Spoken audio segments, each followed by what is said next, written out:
भगवान विष्णु के चक्र पर विराजमान है।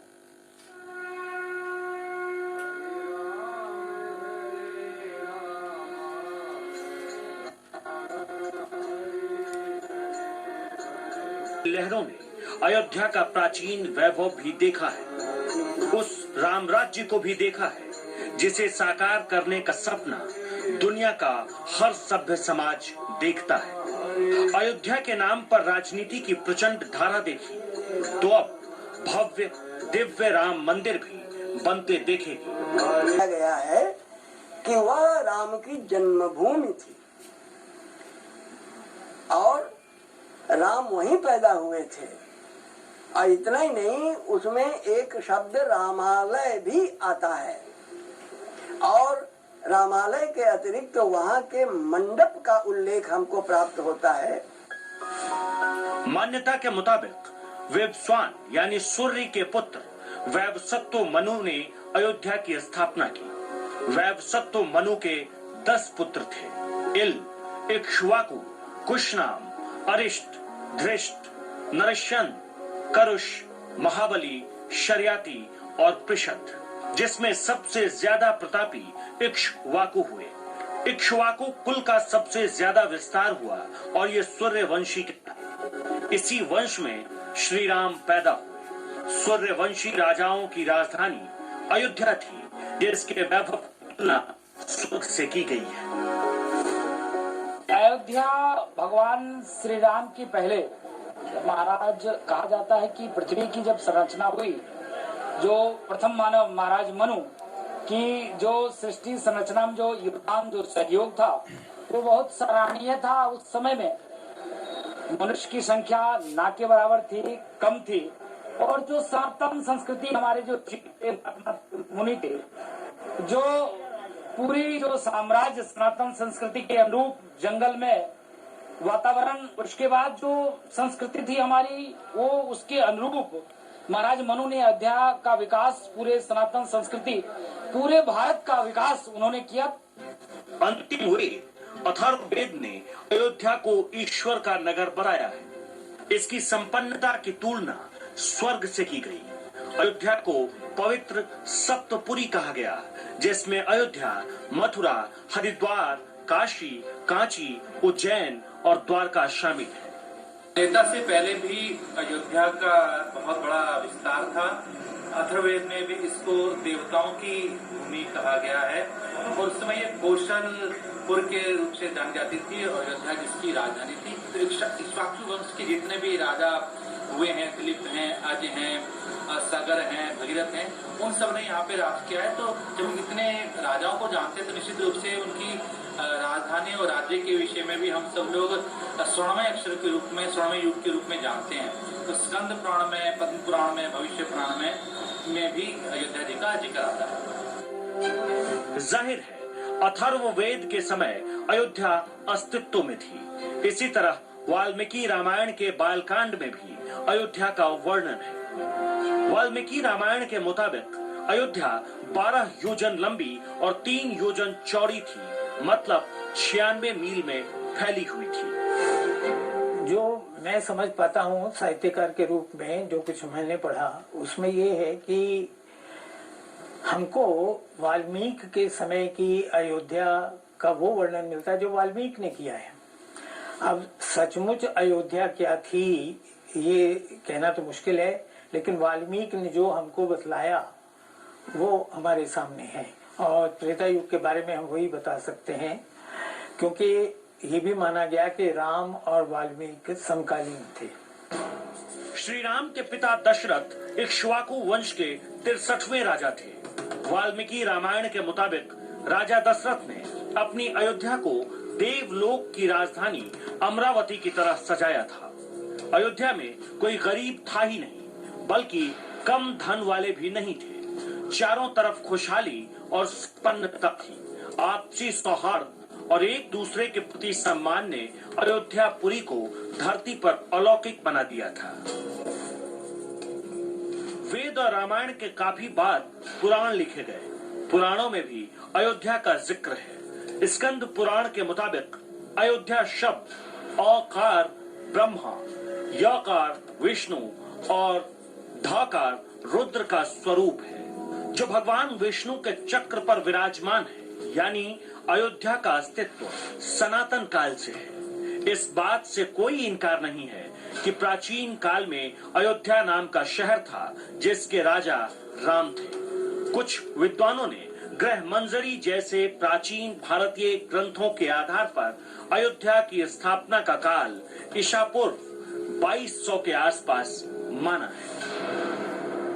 वाल्मीकि रामायण में श्री राम के अश्वमेध यज्ञ का जिक्र मिलता है।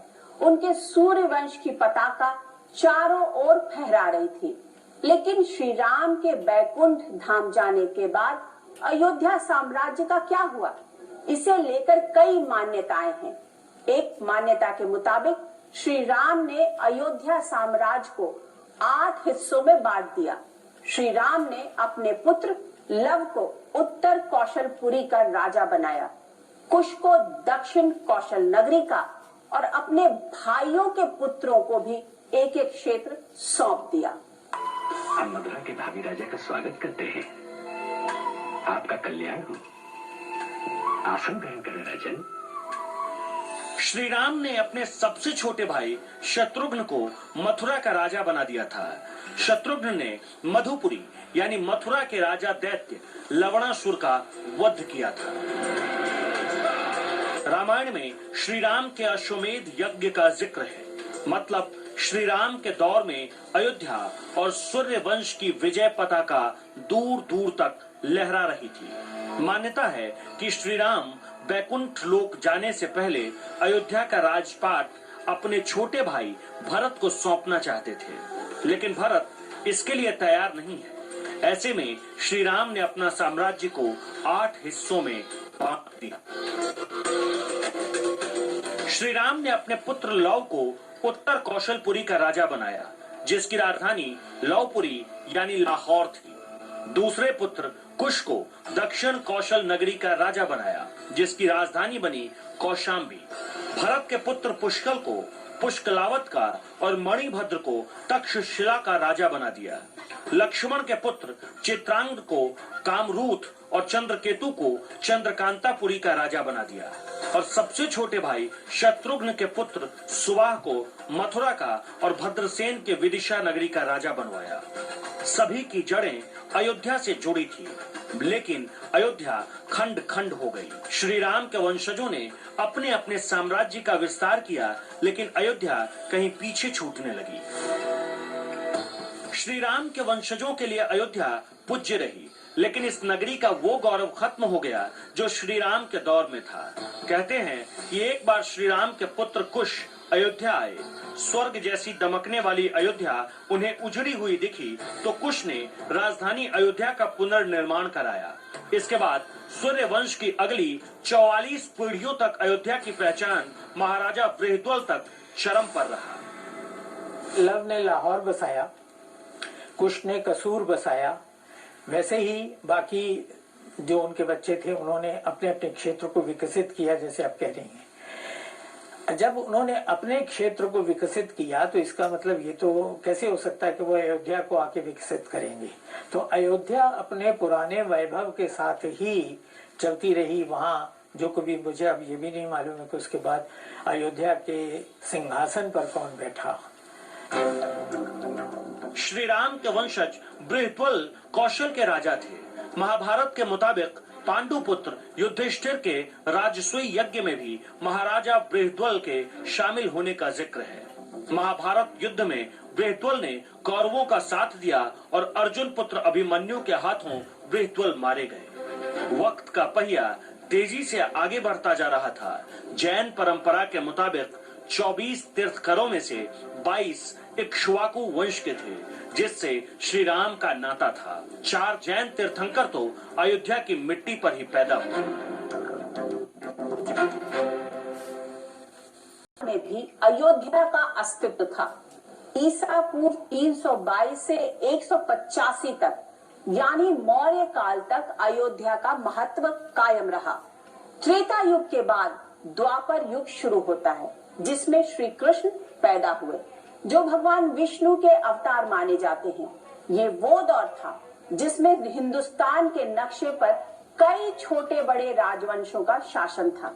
इसी दौर में पांडवों और कौरवों के बीच कुरुक्षेत्र में 18 दिनों का भीषण युद्ध चला। इस दौर में भारत के नक्शे पर दिख रहे राज्यों ने अपने हिसाब से पाला चुन रखा था।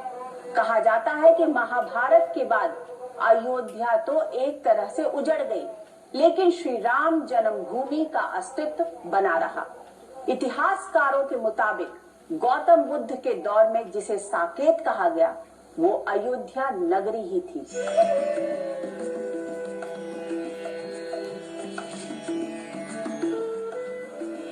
ईसा पूर्व 5वीं सदी यानी गौतम बुद्ध के काल तक अयोध्या की स्थापना पवित्र तीर्थ के रूप में हो गई थी।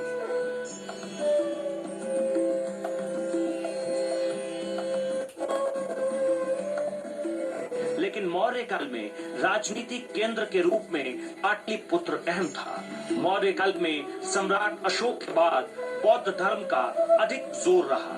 अयोध्या भी बौद्ध धर्म के प्रभाव में रही।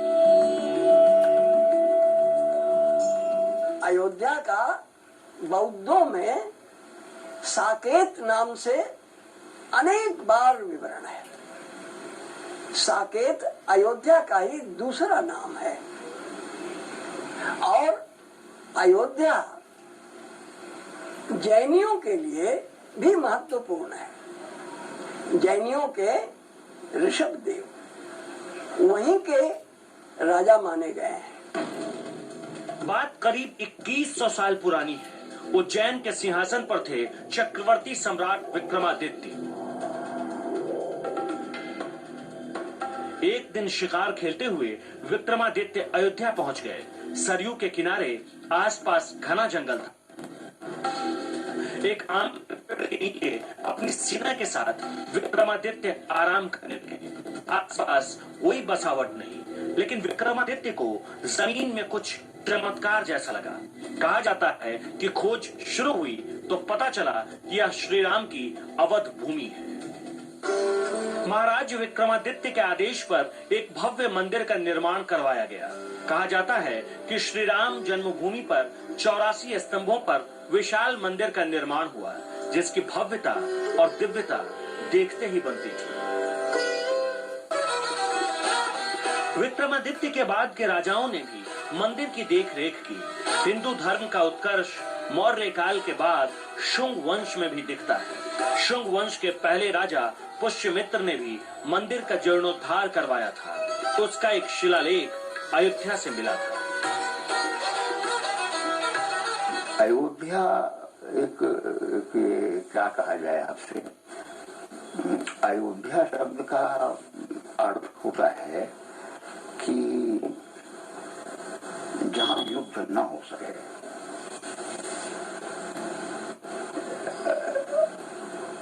अयोध्या जहां युद्ध नहीं होता वो अयोध्या है।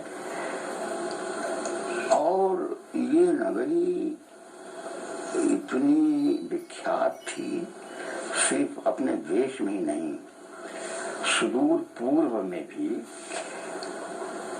आपने इंडोनेशिया की जोग्याकर्ता शहर का नाम सुना होगा, बड़ा मशहूर शहर है जोग्याकर्ता। वो वस्तुतः उसका वास्तविक नाम अयोध्याकृत है। कई अभिलेख और ऐतिहासिक दस्तावेजों से पता चलता है कि गुप्त वंशीय चंद्रगुप्त द्वितीय के समय और उसके बाद अयोध्या गुप्त साम्राज्य की राजधानी थी। इस दौर के महाकवि कालिदास ने अयोध्या का रघुवंश में कई बार जिक्र किया। मतलब गुप्त काल तक श्री राम वाल्मीकि रामायण से निकलकर आम लोगों के बीच पहुंचने के लिए तैयार थे। 7वीं सदी में चीनी यात्री ह्वेंसांग भारत आया। तब हिंदुस्तान पर प्रतापी राजा हर्षवर्धन का शासन था। ह्वेंसांग करीब 15 साल तक हिंदुस्तान में रहे और अपने अनुभवों को CUP नामक किताब में दर्ज किया। इस किताब को एक प्रामाणिक ऐतिहासिक दस्तावेज माना जाता है। ह्वेंसांग ने अपनी किताब में अयोध्या में के कई मंदिरों का जिक्र किया है। हर्षवर्धन के बाद छोटे छोटे इलाकों पर राजपूत राजाओं का प्रभुत्व कायम हुआ, जिनके पूज्य थे श्री राम। कालांतर में राजाओं के आराध्य श्री राम आम लोगों के भी परम पूज्य हो गए।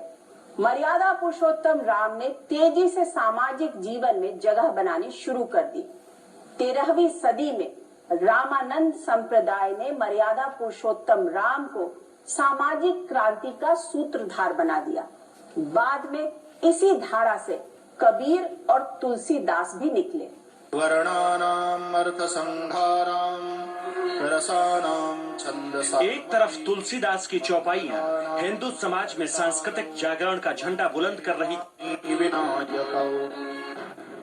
दूसरी ओर हिंदुस्तान की इस सरजमी पर पश्चिम से आए विदेशी आक्रमणकारियों का राज कायम हो रहा था।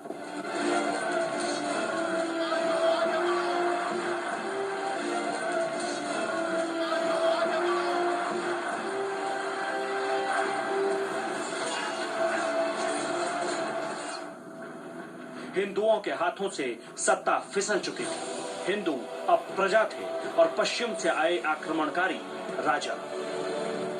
अयोध्या से पूरे देश में अनेक जगह, देश के अलग भी अनेक जगह संचालन की व्यवस्था मौर्यकालीन से लेकर और मुगल कालीन के बीच में रहा। लेकिन धीरे धीरे इस बीच में जब मौर्यकालीन और मुगल कालीन के बीच में जब मौर्यकालीन समाप्त हुआ है, मुगल कालीन की शुरुआत हुई है, तो धीरे धीरे यहाँ का वैभव कम हुआ। इसके नाते वैभव कम हुआ कि यहाँ की जनसंख्या, यहाँ की राजवाड़े धीरे धीरे आपस में लड़ना मरना कटना शुरू कर दिया। आपस में जो उनके अंदर जो द्वेष के भाव था बढ़ा।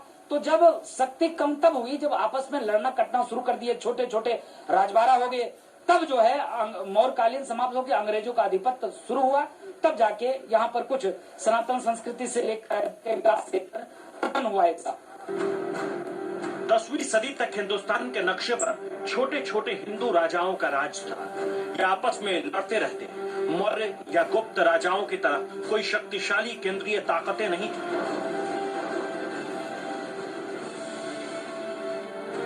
मुस्लिम आक्रमणकारियों को इसका फायदा मिला। ऐसी परिस्थिति में राम ने हिंदुओं के सांस्कृतिक एकीकरण में सीमेंट का रोल अदा किया। अयोध्या इसकी बुनियाद बनी।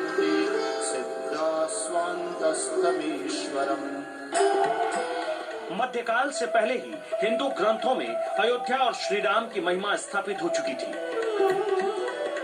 अयोध्या स्वर्ग सरीखी थी और मोक्ष नगरी के रूप में परिभाषित हो चुकी थी।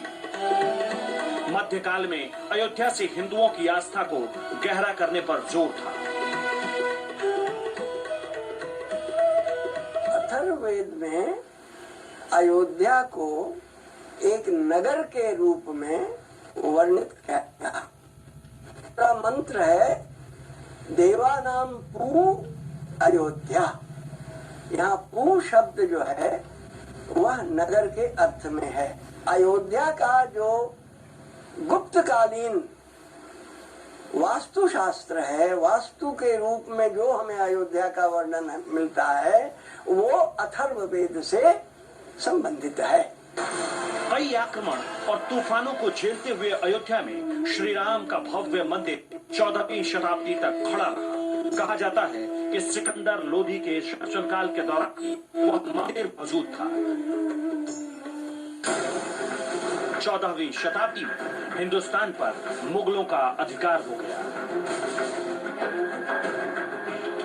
पूर्वी उत्तर प्रदेश में अयोध्या के वैभव और महत्व को बताने के लिए एक कहावत प्रचलित है। गंगा बड़ी गोदावरी, तीर्थ बड़ो प्रयाग, सबसे बड़ी अयोध्या नगरी, जहां राम लियो अवतार। मध्यकाल में मर्यादा पुरुषोत्तम राम ने हिंदुओं के सांस्कृतिक एकीकरण में बहुत ही महत्वपूर्ण भूमिका अदा की। अयोध्या इसकी बुनियाद बनी। 1206 ईस्वी में महमूद गौरी की मौत के बाद कुतुबुद्दीन ऐबक दिल्ली के सिंहासन पर बैठा। हिंदुस्तान में पहली बार गुलाम वंश की स्थापना हुई। इतिहासकारों के मुताबिक 1320 से 1414 ईस्वी तक तुगलक काल में अयोध्या का काफी महत्व था। इतिहास के कई पड़ावों से गुजरते हुए अयोध्या आगे बढ़ रही थी। संपूर्ण अयोध्या की अगली किस्त में कल मैं आपको बताऊंगी कि मुगलों के आने के बाद अयोध्या में किस तरह की हलचल शुरू हुई। तब तक के लिए मुझे दीजिए इजाजत और आप देखते रहिए News 24। नमस्कार।